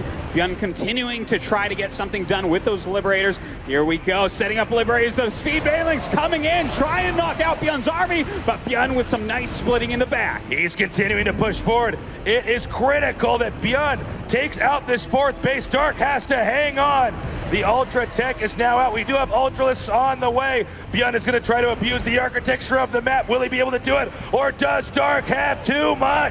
Dark rolling forward with so many Banelings and Zerglings, trying to kill off everything that ByuN has here. Those high ground Marines being nothing more than an annoyance, and Dark continues to hold on with Ultralisks about to hatch. We have the 4th base now up for, almost up here for ByuN. He's going to try to hold this position, but that may be a very good location for Dark to try his own counterattack. It's a very short distance to travel. And now we see the Zerg army is getting higher and higher here in supply, still matched by the Terrans. It looks like the center left, though, maybe the focal point for another push. If you notice with ByuN, he tends to send in one medevac or one Liberator set up, draw the screen away, and then begin a big push somewhere else on the map. And it looks like we're having that happen right here, right now. He's trying to draw Dark's attention somewhere else. The Queen's already there to take it down, though. This push from ByuN, can it get the 5th base location? This 5th base is important. Dark is mining out of his first couple of bases. So if he doesn't get more resources, he can't keep up his Ultralisk production. Meanwhile, another attack over here in the north. We have ByuN pushing up. He is doing a very good job of deciding when to pull back over here. Another attack down here by Dark. over in the center. It doesn't seem that ByuN has enough, no medevacs here, but Dark being cautious, knowing he's miscontrolled against ByuN before, decides to back up. Yeah, he wants to get right back on that creep, and now the Ultralisks are out. The army of Dark is going to continue to get stronger and stronger, and if ByuN stays too far forward on the map, this might turn out exactly like New Gettysburg, his only loss so far in the finals. Here come the Ultras and the Lynx coming down now, but does ByuN have too much? The Lynx and Ultras are spilling forward. If they break this location, they'll have access to the fourth base of ByuN. Wow, those Widow Mines getting huge hits, and some great micro from ByuN on top of the ramp, forcing Dark back. ByuN holds on to his fourth. ByuN, his control, man, he's just so good. He keeps deflecting every attack that Dark has. And we haven't had a moment in this game, for instance, where Dark has really been in there doing damage and ByuN lost some position on the map. I have to say it, he's a literal god, Tasteless. Yeah, we have the command centers continuing to just try to be mined from. Excuse me, these bases try to be mined from. Keep in mind that we will not have ByuN take a fifth base easily here. So he's kind of stuck on 4. If he gets a fifth base, that's going to be really, really tough. Dark, at the same time, also has the same problem. This map is getting pretty congested. We're really running out of expansions. We're running out of opportunities for these guys. So pretty soon here, the next few battles are going to be the big decider, as you know, someone's going to run out of locations to take. You're certainly right about that. And you know, so far I like where Dark is at. He's trying to get into Corruptors right now with that Spire to help against the Mass Liberators. But there are quite a few Liberators being made, 4 at a time right now for ByuN, and Liberators just crush Ultralisks. So if he can set those up and defend them with his bio, with his Widow Mines, he can push into that 5th base location. He's definitely booby-trapped this part of the map, so it would be very undesirable for Zerg to try to move through that location over there. You can see also Dark checking in the bottom left to just make sure there's no expansions there, or in the center right. Is ByuN going to move out right now? Both players are maxing out, meaning they can't be making any more units. All right, the Liberators starting to get set up. If he can target down those Ultralisks, it's going to be huge for him. Catches a lot of Banelings morphing in. Really well done there by ByuN. That could have done a lot of damage to his economy. It looks like ByuN's going to set up 2 attacks, a small one over here in the upper right and a large one in the center left. He's scanning, trying to survey a good position that he's got over here. Will Dark be able to counter this? Keep in mind, Dark can't change his unit composition because he is maxed out. So he has to fight this off, and if it's not the right comp, remake the proper one when this comes down, whereas ByuN, a very balanced army composition. Yeah, he certainly has that, but the Vipers are charging up. They're going to come over and start with their Abducts. Dark trying to slow down this push. Those Liberation Rings are coming closer and closer. All right, he's so close. It's going to be so important that Dark manages to hang on. We see the Ultras coming in here. The Liberators being harpooned back. The Banelings spill forward, but it seems that ByuN manages to hold this position. Dark comes in with a flank from the other side as well. The Ultras coming back forward. Lots of transfusions going down, but the Ultras starting to get shredded a bit. One Ultra up near his other base, but ByuN still holding on. A fantastic job so far. ByuN holds off with just a very little bit, although both players' armies have been massively diminished. 126 supply to 137. Such a close game at this moment. Dark lost almost all of his expensive units. ByuN holding on with a lot of red bio here. He doesn't have a lot of medevacs to heal them up, and even less as the Corruptors pick some off.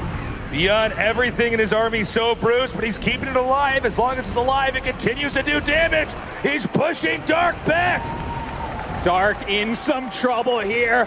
ByuN trying to go for the throat. Some Ultras being made. A lot of Zerglings and Banelings as well. He's got to hold on to this base, but you know what? He took a 6 in the middle as well. That's right. While this action was going on, the center expansion for Zerg has been acquired. Meanwhile, it looks like ByuN is going to try to take the bottom left. But this is the center point of this game here on this map right now. He needs to try to take this out. Dark has to eliminate this army, or that is eventually going to be pushed and taken out. Lings and Banelings push everything back. Meanwhile, the Corruptors trying to take down any Liberators that they can. Picking some of them off, some of them standing and fighting against the Corruptors. Not a good match for the Liberators here, but ByuN microing his heart out. A game of tug of war here in the center of the map as they try to crush each other's forces. There may be an opportunity down here in the bottom left if Dark can muster up enough Zerg units to try to attack that down there. If we can do a mineral check right now on the Terran bases, I'm curious. There's nothing left here. basically nothing left here.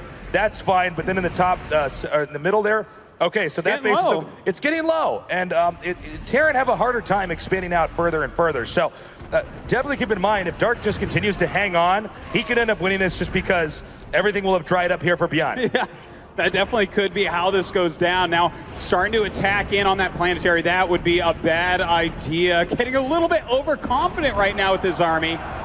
The SCV. Bravest SCV. Oh, rip. But you know what? If he can go down and take out this base, ByuN's economy is going to shrink massively. That's right, but if he overextends, ByuN will get that counterattack. We see him now stepping forward, taking out all these Banelings before they can finish hatching. Dark trying to come back and drive these forces back, but when they go under the Liberators, so much damage dished out. Will these Banelings manage to connect with these Marines? Oh, Dark is trying his best right now to catch up with the Banelings, but ByuN just continues kiting back. Look at this spread, I can't believe it! He takes almost no damage from those Banelings. The SCVs have been taken out here at this expansion. ByuN scrambling to reclaim this, what is soon to be the only expansion available here on this map for him. You know, that might have been a mistake for Dark. That probably would have killed any other Terran in the world, but ByuN holds on tight, keeps this command center alive, and will continue to mine from his 5th base. Dark is really going untouched at his own bases. The only other expansion that hasn't been acquired on the map is the center right, but that one is a very, very difficult one for ByuN to take in this phase in the game. So he's really gonna have to kind of rely on this bottom left base, these bruised units. Again, their supplies throughout this entire game have almost always been exactly the same. So the fights have been super even. Throughout this series, almost. I mean, these guys are a perfect match for a BlizzCon WCS Finals. We see a brilliant counterattack here, taking out these workers. This is huge. ByuN now down to 34 workers total to the 73 workers here of Dark. Meanwhile, ByuN pushing in over here. He's trying to take this base out here at the center left. Dark has to evacuate. He knows he can't hold on to that base right now, so down it will go. But the damage he's done is massive as well. Looks like he wants to come down, see if he can save that at all. And, oh, he's actually drawn this army up near the planetary. Very good knowing Dark is not even looking at it. However, ByuN's army is pretty scary. ByuN may not need resources if he can push all the way across the map and take out these remaining bases.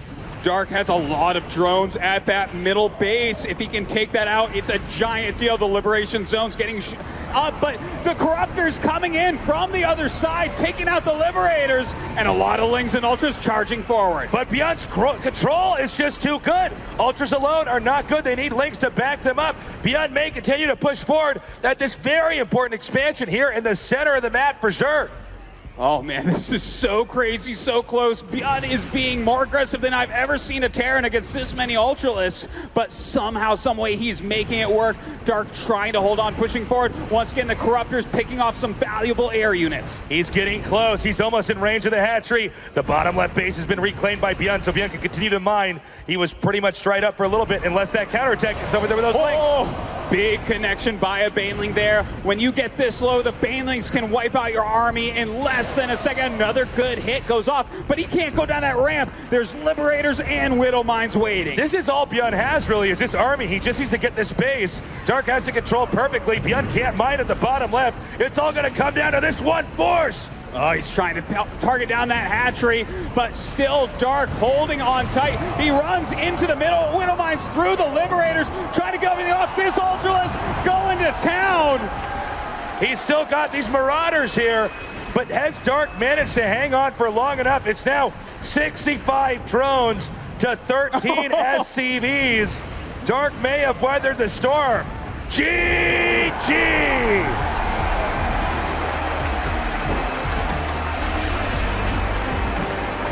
Wow, wow. That was the most magnificent set of holds by Dark. And it went exactly as you were talking about, Tasteless. He held on, and eventually ByuN just didn't have any resources left to try to finish him off. Beautiful play there by Dark. He still has a chance here. ByuN was in his face for that entire series. But Dark was the patient one. Eventually, ByuN overextended. ByuN could have gone back and tried to keep that last base alive at the bottom left, and the game would have gone on, but he decided to come in there and do the damage to that center base, and ByuN, you know, having managed to last that long, actually became the victor. So now he's got 2 wins. Yeah, it's 2 against 3 right now, which means map number 6. It's going to be Frost. It's a big map. It's a 4-player map, and you know, depending on where they spawn, this really could be advantageous either way. Yeah, we saw ByuN, by the way, do that really standard build that we've seen him do a lot, for instance, in GSLs and other tournaments, where he gets those 2 medevacs with the Marines out, pushes out, and he kind of tests the water. He wants to see, you know, can I harass him here? Do I push? Do I just go back? And Dark handled it really well, so maybe we're going to see ByuN do some more untraditional builds. That's how he was beating him before. Yeah, you know, I guess that it's a little bit predictable he would use that build, and Dark was super prepared, so not sure that he's going to want to pull that out again here on Frost. We're going to go to a short break. When we come back, we'll continue with the StarCraft 2 World Finals.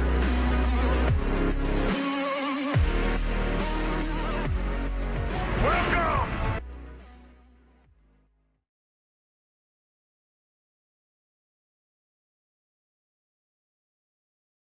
The 2016 World Championship Series Global Finals is brought to you by Intel, T-Mobile, NVIDIA, and Republic of Gamers. Welcome to BlizzCon! This is one of the coolest things you're ever going to see in your life. For Azeroth! We invented some brand new characters. When we first did BlizzCon back in 2005, we had no idea what to expect. Are we ready to begin the costume contest? It's so much more than a game in a box. Have a great BlizzCon!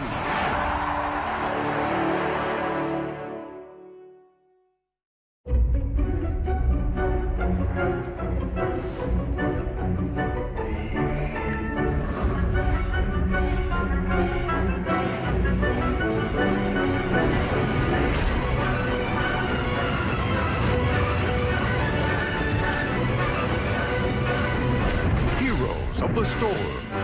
Prepare for Heroes Brawl, the new game mode that breaks all the rules. Rated T13. Ah, Gadget Sand, the city of opportunity. Welcome to the big time, pal.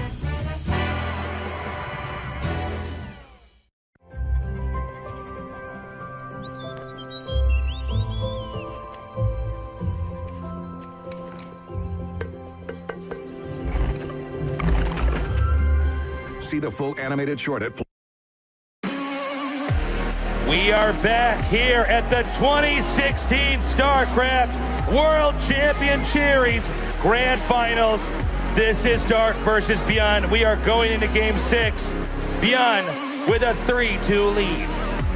Man, ByuN is on fire, but Dark is showing he is of the same exact level, holding on against play that I really honestly think no other Zerg would have a chance against. Yeah, Dark stays patient, and eventually ByuN does run out of gas. But we'll see what ByuN wants to do this time. ByuN has really been dictating what builds are going to impact this game each time around here. He's had a lot of success with the super aggressive Reaper builds, with the unorthodox Hellion play. Dark did have one game where we saw ByuN go for Reapers, and he tried to do a counter all in, and ByuN just completely shut it down. Yeah. It seems like when ByuN plays more standard against Dark, ByuN doesn't see the same results he wants. No, you know what? If ByuN doesn't get a little bit of damage early game, if he doesn't get into a very healthy mid game, that is where Dark really starts to feel himself out, to get ahead, to play the game that he wants to play. Right. I think that's going to be the same going forward. If Dark can perfectly deflect the harassment of ByuN early on, he's going to get up into the Ultralisk tech, and he's going to give ByuN a real run for his money. Yeah, he really stabilizes when he gets to that Ultralisk tech, which may be a tell to ByuN. You need to do something much more aggressive early on. Don't even let Dark get into the phase of the game where he is the healthiest. Well, our next map, as mentioned previously, it's going to be Frost, a big 4-player map. Depending on spawns, the game can go a lot of ways. It could be fast and down and dirty, or it could be a long macro game. All right, ladies and gentlemen, this is game number 6. Loading up right now. Dark versus ByuN, a battle to become the 2016 BlizzCon StarCraft 2 World Champion!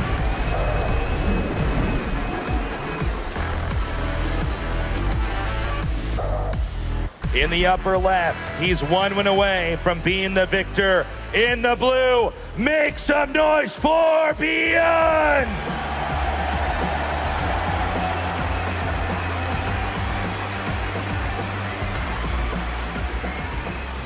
And his opponent, the Zerg player in the red, he needs to win this game and the next. Give it up for Dark!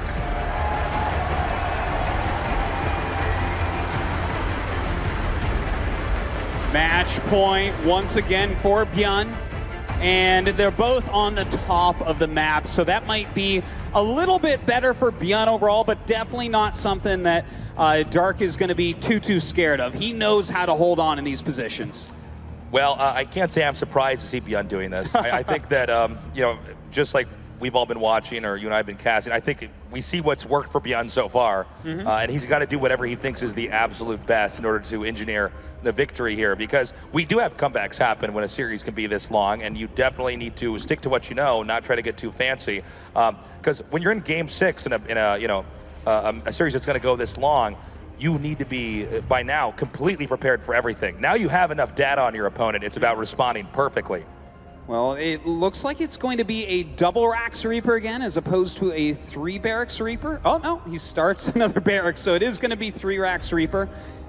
ByuN did fantastically with this on Frozen Temple. Well, his Reaper Micro is awesome. It's funny, because Dark did not seem, like, I guess he thought he knew what to do, but then when he tried to do that counter wall, and it was completely shut down. So, I don't blame ByuN at all for doing this. I think this is a very wise decision. Let's see how Dark responds, because I do not think he can do what we saw in that previous game that ended immediately with the good Reaper Micro zoning out the Ravagers and Roaches. Well, the Overlord actually sees one of the barracks, but it doesn't see all 3 yet. The timing of the barracks is a little bit bizarre, so he definitely has to be thinking to himself, what exactly am I playing against? And, you know, can he hold on against this? I mean, ByuN is going for a victory for a world championship off the back of this build right now, but if Dark can hold on with what he learned in the Frozen Temple game, maybe he can make this into a macro game once again. Beautiful control there, making a Spore Crawler right before that drone is taken out. Just buying a little bit more time here. Any units he can shape up, like that Zergling we saw back there, is going to be a little victory that can stack up to a big lead later on here. Dark, of course, we're now going to learn what his alternative route is for countering a style of play like this. Link speed almost done. When the link speed is done, it's a lot easier for these links to actually combat all of these Reapers. All right, gets a drone right there, getting some of these Zerglings as well. He's just kind of trading Zerglings for time right now, bringing the Queens up as well. The creep has now connected both the bases, so the Queens can move a lot more freely to defend as well. Okay, the mines are coming up here. The Reapers are basically rotating back and forth. He's delaying the Queens from actually having any utility in the economic aspect of this matchup right now and keeping the Lings back here. He's trying to slow down drones. And if Zerg overextends here, Zerg is going to lose a lot, and that puts ByuN in a really good spot, whereas ByuN's already expanding behind this.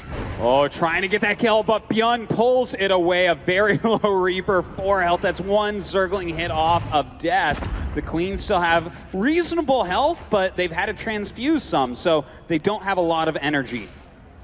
More Lings spilling out now. Now you got to be careful when you have this many Reapers, because if you overextend and the Lings have speed, they just run out and surround you and everything dies. So they're going to stay back for the time being. Remember, if Dark loses one game here, that's it.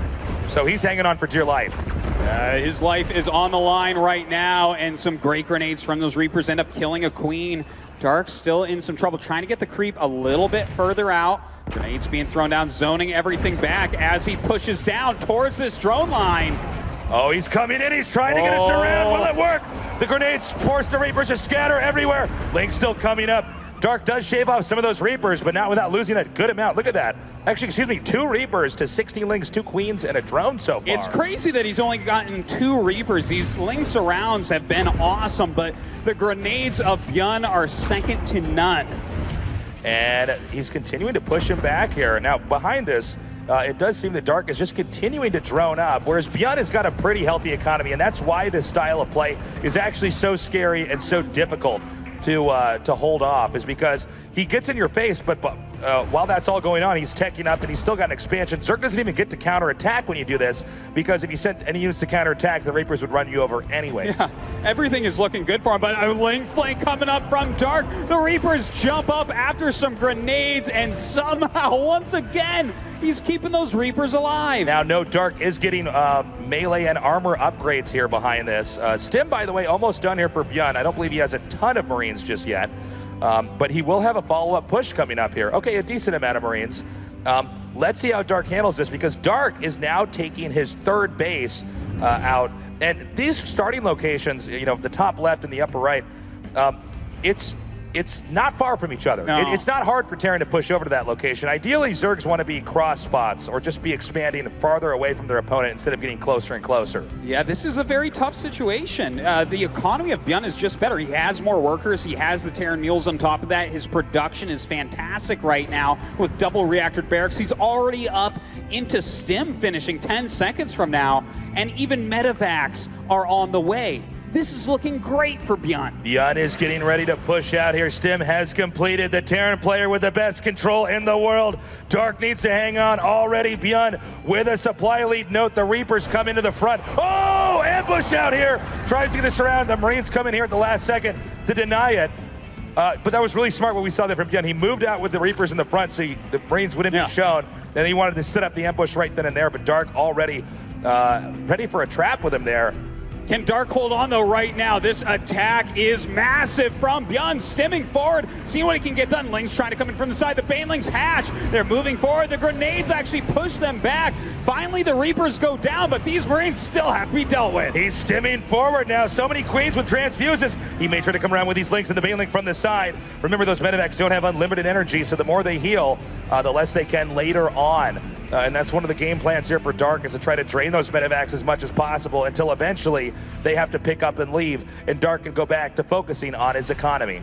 Dark really needs to get that economy going too, because we see ByuN taking his third base. That means that his economy is basically staying the same as Dark's the entire time, which is not what you want to have happen in a Zerg versus Terran. The Zerg just needs more economy.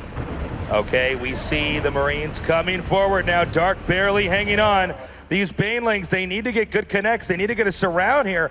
ByuN being very wise about when he pulls back. He is never overextending so far, at least in this game. Staying on top of that creep as well, keeping it as far back as is possible so that he's always threatening, killing that third base, killing a lot of drones as well. But now ByuN realizes, okay, Dark has held on for a bit. It's time to start hitting multiple locations, not just a full frontal attack. Yeah, you're absolutely right. The time where you could just push in and win the game is over. So now he's going to force Dark to start juggling and dividing his attention into different parts of the map. Now, Dark, he's pretty good at handling that. And a lot of Terrans, when they try to do this, end up maxing out their ability to attack everywhere, and they end up losing drop ships, they end up losing armies, and eventually the Zerg just counterattacks. So it's going to be interesting to see how the rest of this game pans out.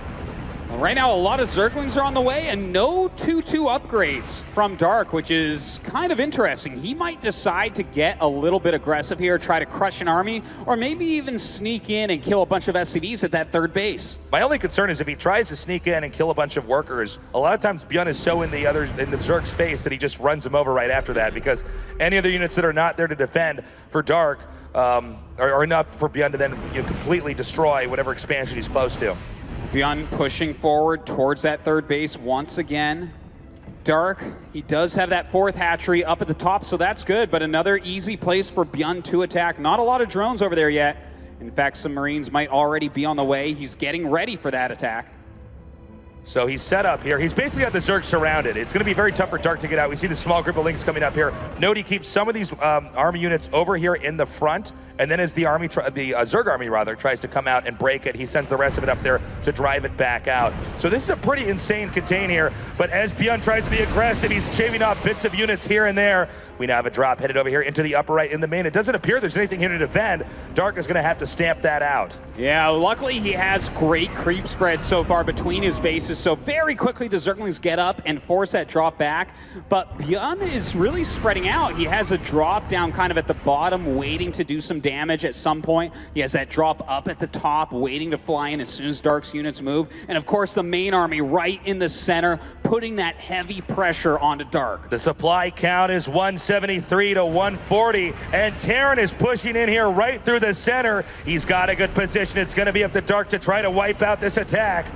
Banelings rolling in already, trying to take out Widow Mines and anything at the front. A drop hitting two locations at once. The natural and the fourth base under attack. While that frontal push comes in, ByuN is everywhere. ByuN now attacking in. The Banelings are set up. One Hellbat doing damage to the workers. Dark is going to have to respond and respond quickly.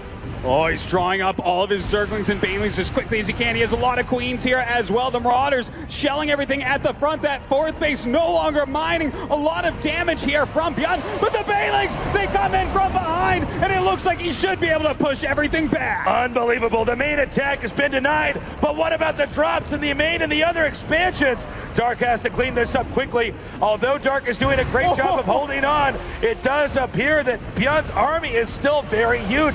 Another attack after this one could still end up wiping out Dark. ByuN is everywhere still, despite these miraculous holds from Dark.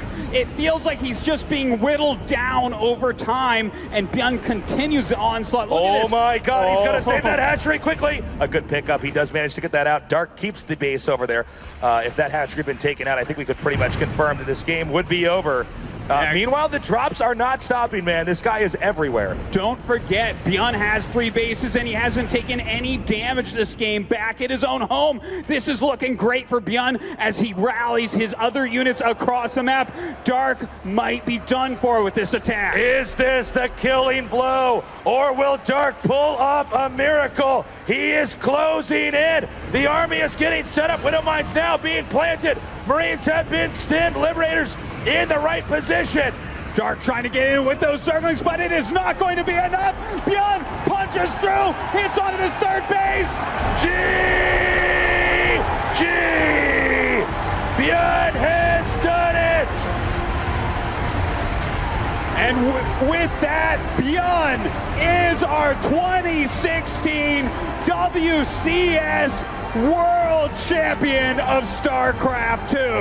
Give it up for ByuN, your BlizzCon 2016 StarCraft World Champion!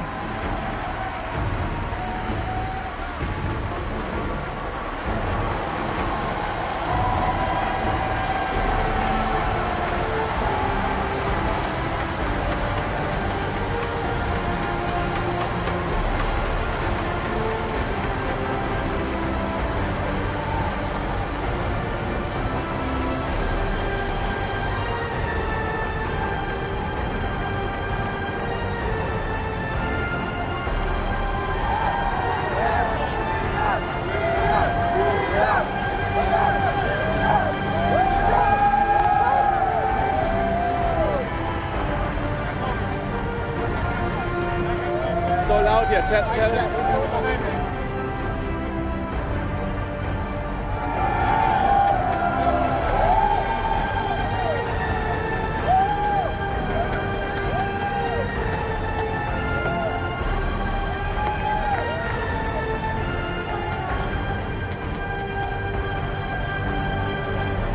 ByuN, 2 months ago, you became a GSL champion, and now today, on this main stage at the most important event of the year, you are the 2016 WCS champion. How much more does this win mean for you?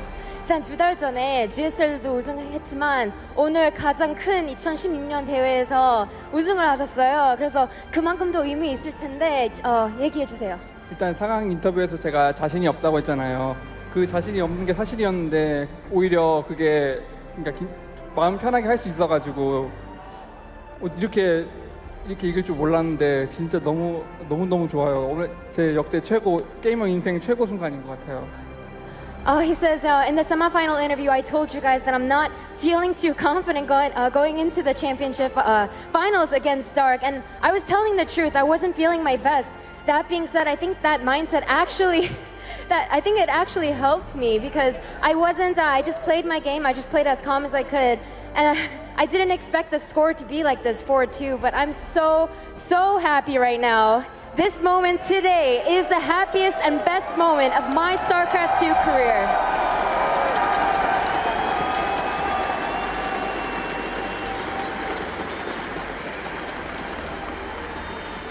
Now, obviously, becoming the WCS champion is one thing, but to do so in such a dominant fashion over such a strong opponent like Dark, it must be even more satisfying for you. So, please tell us. 일단 우승하는 것도 너무 기쁘지만 정말 어려운 상대로 우승하는 것도 너무 대단한데 그만큼 더 만족스러울 것 같은데 얘기해 주세요. 일단 박영우 선수 상대로 제가 저번 크로스 파이널에서 패배를 한 경험이 있거든요. 그래서 좀 주눅 들었는데 오늘 이렇게 3대1 상황까지 오니까 내가 왜 이렇게 내가 잘하는 건가 상대가 연습을 별로 안 한 건가 했는데 3대1 상황에서 한 판 지니까 제가 메이저리그를 자주 보는데 이번에 그 월드 시리즈에서 3대1 상황에서 시카고 컵스가 세 판 새로 내리 따내면서 역전 우승을 했거든요. 그 세종과학기지에서 지고 나서 혹시 나도 그렇게 되나 그렇게 했는데 프로스트에서 이겨서 다행인 것 같아요. So he says, first of all, obviously Ryung was a very, very strong opponent. I knew that going in. When the score became 3-1, I'm not sure if you guys are aware, but in the World Series, the Chicago Cubs were in a similar situation, and they were able to come around. So I actually, once I lost on King Sejong Station, I got very worried that a similar situation would happen to me, but thank God that didn't happen, and I was able to win here. And last but not least, ByuN, you have won the hearts of so many people around the world, not just here in Anaheim cheering their hearts out for you, but also online. So please, a word for everyone that is cheering so hard for you. 일단 팬분들도 엄청 많이 있고 또 많이 생겼어요. 그래서 그분들에게 한마디만 해주세요. 일단 이렇게 이렇게 많이 너무 찾아오셔가지고 너무 감사하고 응원을 진짜 너무 크게 해주시더라고요. 엄청 그러니까 선수들한테는 그게 엄청난 큰 힘이 되거든요. 오늘도 이렇게 창밖에 팬분들 보면서 되게 힘냈고 또 제가 이렇게 네네 스트림 좀 많이 봐주세요. 스트림 시작할 건데 스트림 시작하고 있거든요. 이렇게 우승했으니까 우승자가 스트림 한다는데 많이 와주셨으면 좋겠어요. So he says, first of all, thank you guys so much for coming up and showing up here in person and cheering so hard. And you guys don't understand, as a pro gamer, to feel you guys chanting so hard for me, this is the best feeling that a pro gamer can absolutely have. There were so many times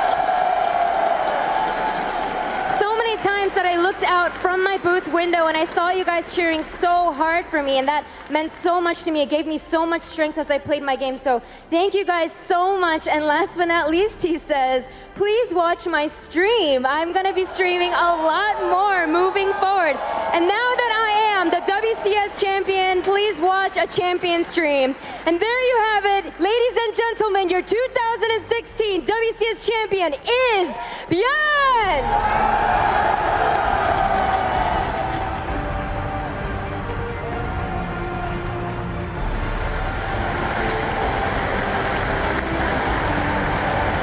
What an absolute winner. There's really no other way to put it. He's been a fantastic contender, a wonderful display, not just in the finals, but throughout the tournament. A true champion up there. Best player won the biggest trophy, and you can feel his emotion out there. Like, it was a great finals, but the right guy won. He was the best player here by and large, and it was amazing, absolutely amazing. I loved it, Sean. I mean, I've been a fan of this guy for quite some time. Like so many other people, obviously. Darren, he's amazing. The way he focuses Banelings down, it almost feels like you're watching like Outer Maiden 2000 or something, and just focus fire every single Bane. I loved it. I'm really lost for words because I thought some of these moments in these finals just fantastic. That game on King Sejong, I mean, we can talk about all the games, but can we just talk about King Sejong for like 45 minutes? Because I cannot believe what I saw, Nate. It was godlike from both sides. It was so good. That is as good as StarCraft 2 can be. The level of skill displayed, everything happening, being able to hear live to see all the choices that both players are making from their vision, watching Dark slowly fight his way back, bringing everything, getting those big engagements, taking the big risks with those pushes into the 4th base on the Southwest through Liberators. It was such an intense, amazing series across, and I just want to make sure I take some time to say I feel so good for ByuN as someone who's been following him, watching him stream. It is so cool to see someone who works this hard and cares this much about making it this far actually succeed. I can't help but think, you know, this day 2 years ago, ByuN was gone. He wasn't in StarCraft anymore. He'd basically left the game to decide to come back to rekindle what he first started to build, and it's peaked at this very tournament. He's done it all. He's the world champion. He's the reigning GSL champion. To go from such a low to such a high in just a couple of months is unbelievable. It is unbelievable. I mean, but to be fair, he's got pedigree in the game. He's been here since the beginning. So yes, he took time off, but he knows what it takes, and he put in the work. I mean, we were talking about that before this match even started. Of all the players back there, who was constantly playing? Who grabbed the one guy that beat him in this tournament and said, yo, I would like to practice with you because you were the person that found a weakness in me and used it against me. And all of a sudden he turns that around, gets $200,000. We're going to be talking about him for a long time, and it pays off. He has humility, he has emotion, he cares, he's funny, he's awesome, and he's the best StarCraft 2 player this year. I couldn't agree more. I mean, every single time you walk by there, even the other pros that all play an insane amount of StarCraft admire his work ethic. It's like, he's a practice machine. He sits there all day, every day. And I just once again want to say, you know, like we've been all watching StarCraft for pretty much since day 1 of the beta, 6 years long. You go to all the tournaments. We've seen a lot of amazing finals. I'm not going to say this is the best finals of all time, but some of the things I saw on these first-person screens, I have never seen, Sean. It's a personal opinion, but I have never seen people play like the way that Dark and ByuN were playing on that game of King Sejong. You're watching it on these first-person screens, and I almost feel like I'm lightheaded after watching it. Like, it's unreal fast. They make comebacks that we normally look at each other like, yeah, game is over, you know. Like, obviously, if you're casting, you don't say that, but you think that game is over, and they turn it around. It was unreal cool to watch. Yeah, very, very impressed. A complete spectacle to watch this finals here, Nathanius. And I know from your blue Terran heart that you are proud of this man. Any final thoughts here? We are very close to finishing up and not just the finals or this tournament, but 2016 is, you know, started early in January where GSL Season 1 begun, where we traveled to DreamHack Open Leipzig to here we are, the final tournament of the season of 2016. This year has been so interesting for so many different reasons in StarCraft. We came into this BlizzCon with, I think, probably the most variety in terms of players that we've ever had.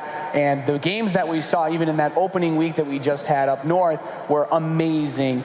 And it really, I think we could walk away from this feeling very good. I love seeing players like ByuN, especially just reaches out to me so much because we talk about all these systems, these team houses that these players practice in so normally. The usual champions, and ByuN is not that person. He was, as Kev said, he is just a practice machine with unreal work ethic. And if guys like this can succeed, if we can see stars like Neeb rise, then I think we have only a bright future ahead. I love everything Nate said. I mean, I'm so excited for the downtime in this game, which is really weird to say, but in that time, the game's going to get a massive patch. Everyone's going to kind of go back to their bases and be like, you know what? Laser made round of 4. If a Laser can do it, I know I can do it. Neebla got a little taste of victory. Showtime surged, but was, you know, kind of put down by a red hot Laser. Like, there's so many cool little storylines that next year is going to be amazing. And also, Korea had its cage rattled a little bit, but also kind of not. Like, with ByuN was very clearly the best. They're like, okay, no, we still got it. Dark, interesting storyline there. Like, I was looking at him for a lot of that final ceremony, and he was not devastated, he was not rocked, he was just kind of like, okay, I'll be back. You know, like, he knows he's good. We're going to see more of him. I can't wait to see where these guys go.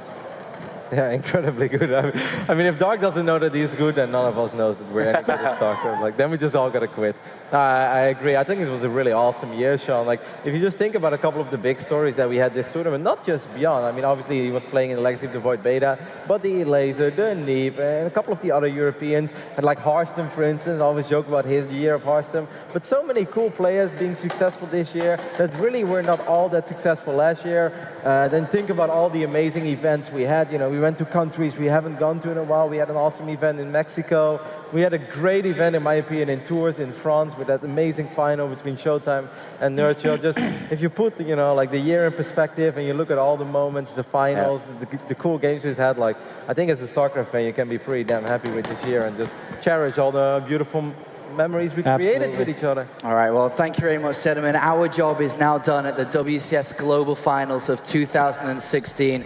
ByuN is the official 2016 World Champion. It's been an eventful 2016. We're going to be ready for 2017 as we begin the road to BlizzCon next year. We'll see you again.